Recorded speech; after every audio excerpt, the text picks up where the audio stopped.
waxaa samaysanayna face scrubkeena. waxaa haysanaa qaando xoogo wax yar dhiman oo coffee ah. waxaan u baahannahay caano powder,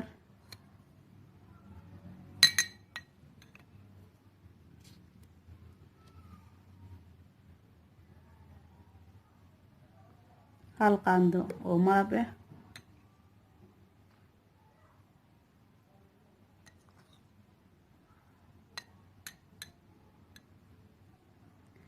iyo wax yar oo saliid olive oil ah.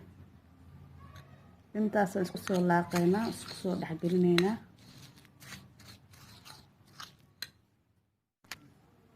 maasha Allah tabaarakallah. wax yar oo biyo soo baahanay, dhowr dhibic yar oo biyaan ku dareynaa insha Allah. waxyaabaha saas zaaid ku adag aniga ma jecli, shayga soft inuu yahay jeclahay oo jirka uu dhibayn wax xaganaynin. maasha Allah tabaarakallah. saasoo noogu soo baxay face scrubkeeni. wuxuu ka kooban yahay qaando malab ah, wax yar oo saliid ah, saliid olive oil.